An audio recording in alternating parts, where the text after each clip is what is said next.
ప్రియరక్షకుడైన యేసుక్రీస్తు నామములో అనుదిన వాక్యోపదేశం వీక్షకులకి ప్రేమపూర్వక వందనాలు. ఈరోజు నిర్గమాకాండం 12వ అధ్యాయాన్ని ధ్యానించుకుందాం. ఈ 12వ అధ్యాయం అంతా కూడా పస్కా పండగకు సంబంధించినటువంటి నిత్య నిబంధన దేవుడు ఇశ్రాయేలుతో చేసుకున్నట్లుగా మనకు కనపడుతుంది. ఈ పస్కా పండగే యేసుక్రీస్తు వారు ఈ లోకానికి రావడం, సిలువలో ఈ లోక పాపం కొరకు ఆఖరి రక్తబొట్టు వరకు చిందించి బలియాగంగా ఆయన అర్పించినటువంటి ప్రాణానికి సాదృశ్యంగా కూడా మనకు కనపడుతుంది. ఇక వాక్యంలోకి మనం వస్తే ఈ 12వ అధ్యాయంలో దేవుడు మోషే అహరోనుతో చెప్తున్నటువంటి మాట, మీకు ఈ సంవత్సరంలో ఇది మీకు మొదటి నెల, ఈ నెలలో దశమి రోజున అంటున్నాడు దేవుడు. అంటే దశమి అంటే సహజంగా అన్యాచారాల ఆలోచన చెప్పిన మనం ఆలోచన చేయడానికి వీల్లేదు. దశమి అంటే 10వ రోజున, అంటే మొదటి నెల 10వ తేదీన ఐగుప్తులో ఉన్నటువంటి ఇశ్రాయేల్ అందరూ కూడా కుటుంబానికి ఒక మేకను కానీ గొర్రెను కానీ సంవత్సరం నిండినటువంటి శ్రేష్టమైన దాన్ని బలిగా అర్పించడానికి సిద్ధపరచుకోవాలి. ఆ సిద్ధపరిచినటువంటి ఆ గొర్రె కానీ ఆ మేక కానీ ఆ కుటుంబానికి సరిపోయేటట్లుగా ఉండాలి. ఆ కుటుంబం అంతా కూడా దాన్ని తినేటట్లుగా ఉండాలి. ఒకవేళ ఆ కుటుంబం దాన్ని తినలేనటువంటి పరిస్థితి ఉంటే తన పొరుగు వారిని కూడా వారితో కలుపుకుని దాన్ని తినేటట్లుగా ఏర్పాటు చేసుకోవాలని చెప్పి దేవుడు నిబంధన చేస్తున్నారు.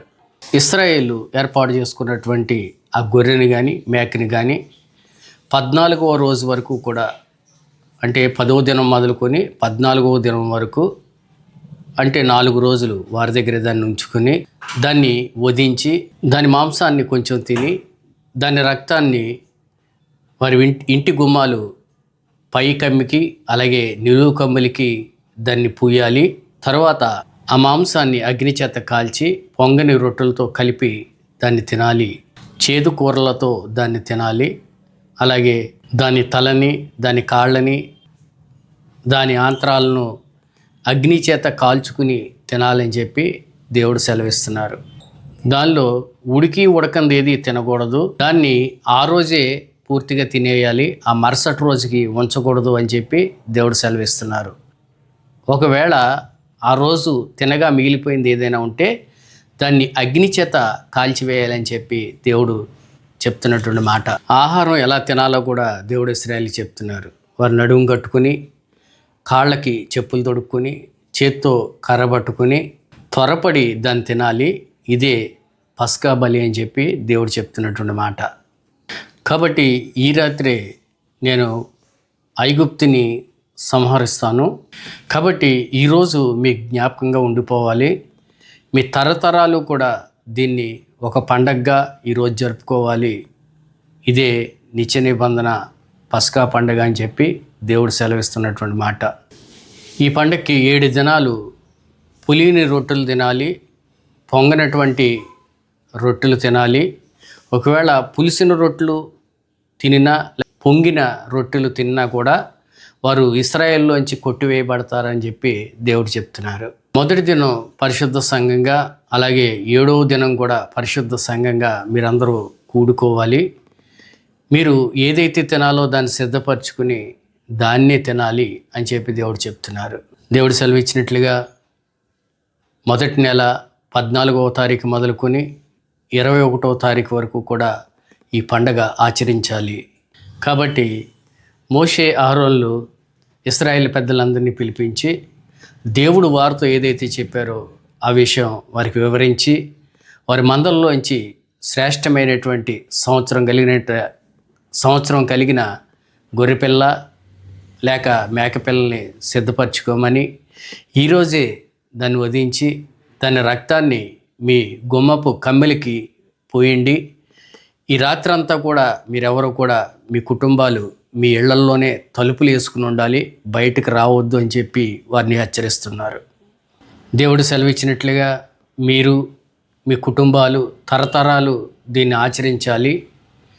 ఒకవేళ మీ పిల్లలు ఇది ఏం ఆచారం అని చెప్పి మిమ్మల్ని అడిగితే, ఐగుప్తు దాసరికంలో ఉన్న మిమ్మల్ని దేవుడు ఏ రీతిలో విడిపించి ఈ పాలుతేళ్లు ప్రవహించేటువంటి దేశానికి నడిపించడానికి ఇష్టపడ్డారో దానికి ముందు జరిగినటువంటి సంఘటనలన్నీ వారికి తెలియజేసి వారు తరతరాలు కూడా ఈ పస్కా పండుగను ఆచరించేటట్లుగా చేయాలి అని చెప్పి అహరోను మోషే ఇశ్రాయేలుకి చెప్తున్నటువంటి మాట.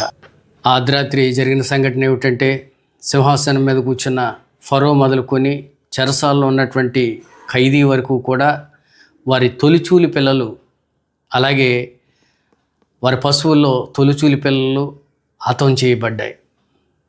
ఉదయం లేచి చూసేసరికి శవం లేని ఇల్లు ఒకటైనా లేనటువంటి పరిస్థితి ఏర్పడింది. ఆ పరిస్థితుల్లో ఆ దేశంలో మహాఘోష, అంటే ఏడుపులు లేనటువంటి ఇల్లు లేనటువంటి పరిస్థితిగా అక్కడ ఉన్నది. ఆ రాత్రి వేళ ఫరో అహరోను మోషేని పిలిపించి, మీరు, మీ ప్రజలు, మీ మందలు, మీ పిల్లలు మీరు చెప్పినట్లుగానే మా ప్రజల మధ్యలోంచి, మా దేశం నుంచి బయటకు వెళ్ళిపోండి.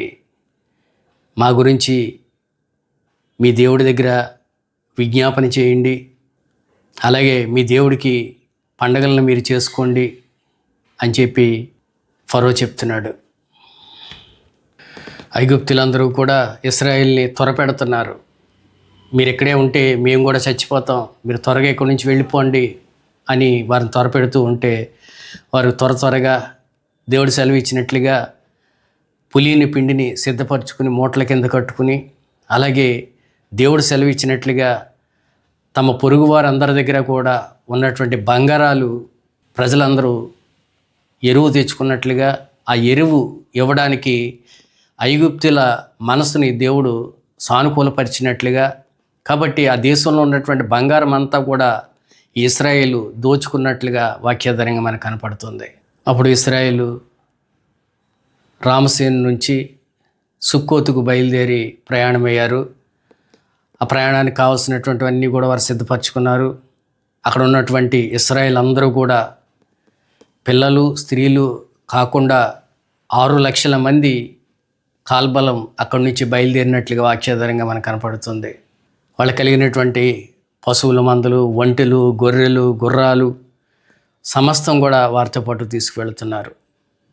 అప్పటికి ఐగుప్తులో ఇశ్రాయేలు బానిసలుగా ఉన్న దినాలు 430 సంవత్సరాలని చెప్పి వాక్యాధారంగా చెప్పబడుతుంది. 430 సంవత్సరాలు గడిచిన తర్వాత మరలా ఐగుప్తు నుంచి ఇశ్రాయేల్ అందరూ కూడా బయలుదేరి బయటకు వచ్చారు. ఇది ఆదికాండం 15వ అధ్యాయంలో అబ్రహాంతో దేవుడు చెప్పినటువంటి మాటే. 430 సంవత్సరాలు ఐగుప్తు దాస్యర్కంలో ఇశ్రాయేల్ ఉండాల్సి వస్తుంది అనేటువంటి సంగతి. ఆ రీతిలోనే దేవుడు చెప్పినటువంటి మాట నెరవేర్పు ఇక్కడ కనపడుతుంది. మరలా వారు అక్కడి నుంచి బయలుదేరారు. ఈ పస్కా పండుగ గూర్చినటువంటి నిబంధన అహరోను మోషేలకి దేవుడు చెప్తున్నారు. అన్యులు ఎవరూ కూడా ఈ పస్కాను ఆచరించకూడదు. అన్యజనులు ఎవరు కూడా ఆ పొంగని రొట్టెలు కానీ ఆ మాంసాన్ని కానీ తినకూడదు. ఎవరి మాంసం వారి కుటుంబం వారే తినాలి. ఒకవేళ వారి దాసులు ఎవరైనా ఆ మాంసాన్ని తినాలనేటువంటి ఆలోచన వస్తే కనుక ఆ పస్కా పండుగ ఆచరించాలి అంటే తప్పనిసరిగా వారు సున్నతి పొందాలి అని చెప్పి దేవుడు సెలవిస్తున్నారు. దేవుడు అహరోను మోషేకి ఏదైతే చెప్పారో అదే మాట ఇశ్రాయేల్కి వారు చెప్పడం, అహరోను మోషే ఇశ్రాయేల్కి చెప్పినటువంటి మాట ప్రకారమే ఇశ్రాయేల్ అందరూ కూడా నడుచుకున్నట్లుగా ఇక్కడ వాక్యాధారంగా కనపడుతుంది. ఈ నిర్గమాకాండం 12వ అధ్యాయాన్ని మనం ధ్యానించినప్పుడు 430 సంవత్సరాల తరువాత ఐగుప్తు దాస్యర్కంలో ఉన్నటువంటి ఇశ్రాయేల్ని దేవుడు తన ఉద్దేశానుసారంగా బయటికి తీసుకొచ్చినట్లుగా వాక్యాధారంగా మనకు కనపడుతుంది. ఈ కొద్దిపాటి మాటలు దేవుడు దీవించునుగాక. ఆమెన్. చిన్న ప్రార్థన చేద్దాం. పరిశుద్ధుడా, ప్రేమ కలిగిన దేవా, కృప కలిగిన తండ్రి, మీ పరిశుద్ధమైన పాదాలకు వేలాది స్తుతులు స్తోత్రాలు ఆయన. అయ్యా, అలనాడు ఇశ్రాయేల్ పక్షంగా మీరుండి జరిగించినటువంటి కార్యాలు, ఇశ్రాయేల్ పక్షంగా మీరు ఉద్దేశించిన మంచి ఉద్దేశాలు, ఇశ్రాయేల్ని ఐగుప్తు దాస్యర్కం నుంచి మీరు విడిపించి నడిపిస్తున్న విధానము దేవా, మా బ్రతుకులకి ఒక పాఠంగా మేము నేర్చుకొని మీ అందు భయభక్తులు కలిగి నడుచుకున్నట్లుగా, మీ కృపకి మేము పాత్రలుగా బ్రతుకున్నట్లుగా మీ సహాయం మాకు అనుగ్రహించి మహిమ ఘనత ప్రభావములు మీరు పొందుకొనమని పరిశుద్ధుడైన యేసుక్రీస్తు నామములో బ్రతిమాలి వేడుకుంటున్నాం తండ్రి. ఆమెన్.